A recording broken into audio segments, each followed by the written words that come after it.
گائے خریدنے والا فرشتہ۔ بنی اسرائیل میں ایک نیک شخص تھا جس کا ایک ہی بیٹا تھا۔ اس کے پاس ایک بچھیا بھی تھی۔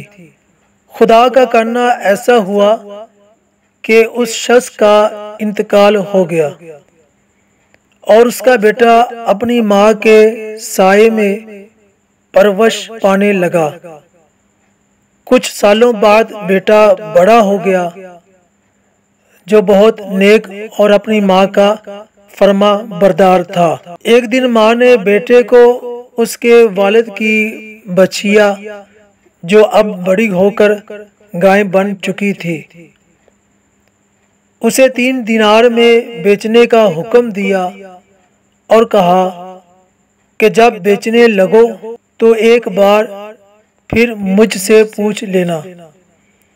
بیٹا گائے بیچنے بازار آیا تو ایک فرشتہ انسانی صورت میں آ کر اس سے ملا اور 6 دینار گائے کی قیمت لگائی، لیکن ماں کی اجازت کے بغیر بیچنے کو کہا۔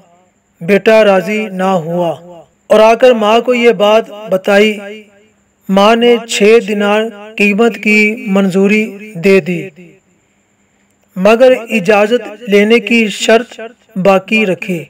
اگلی مرتبہ وہی فرشتہ پھر ملا اور اس بار 12 دینار قیمت لگائی مگر ماں کی اجازت کے بغیر بیچنے کو کہا۔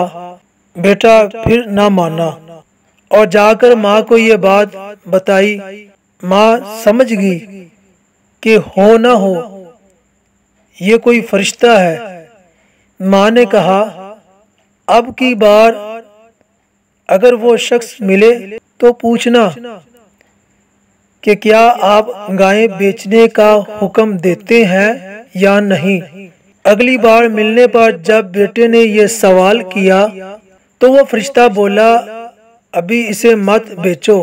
جب بنی اسرائیل اسے خریدنے آئیں تو اس کی قیمت یہ لگانا کہ اس گائے کی کھال میں سونا بھر کر دیا جائے۔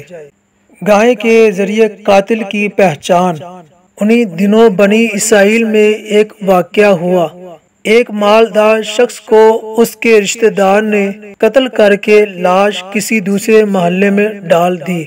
جب چھان بین کے باوجود قاتل کا پتہ نہ چلا تو لوگوں نے اس معاملے کے حل کے لیے حضرت موسیٰ علیہ السلام کی بارگاہ میں عرض کی۔ آپ نے فرمایا ایک گائے ذبح کر کے اس کا کوئی حصہ مقتول کو مارو، وہ زندہ ہو کر قاتل کے بارے میں بتا دے گا۔ یہ سن کر لوگوں نے اس گائے کے متعلق مختلف سوالات کرنا شروع کر دیے جس کی وجہ سے شرطیں بڑھ گئیں اور بالآخر ایسی گائے ذبح کرنے کا حکم ہوا جو درمیانی عمر کی ہو، بدن پر کوئی داغ نہ ہو، ایک ہی رنگ کی ہو، رنگ آنکھوں کو اچھا لگتا ہو، وہ نہ کبھی کھیتی باڑی میں استعمال ہوئی ہو اور نہ ہی اس کے ذریعے کھیتی کو پانی دیا گیا ہو۔ جب تلاش شروع کی گئی تو بیان کردہ تمام خوبیاں اسی گائے میں ملی جسے فرشتے نے بیچنے سے منع کیا تھا۔ چنانچہ لوگ اس لڑکے کے پاس گئے اور قیمت وہی طے پائی کہ گائے کی کھال میں سونا بھر کر دیا جائے۔ یوں وہ لڑکا بھی امیر ہو گیا اور مالدار شخص کے قاتل کا بھی پتہ چل گیا۔ حکایت سے حاصل ہونے والے مدنی پھول۔ حدیث شریف میں ہے کہ اگر بنی اسرائیل سوالات نہ کرتے تو جو گائے ذبح کر دیتے وہ کافی ہو جاتی۔ نبی علیہ السلام کے حکم پر بغیر ہچکچاہٹ کے عمل کرنا چاہیے۔ بہانے نہ بنائے جائیں۔ کیسی ہی مشکل یا پریشانی ہو اللہ پاک کے نیک بندے عطائے الہی سے حل فرما دیتے ہیں۔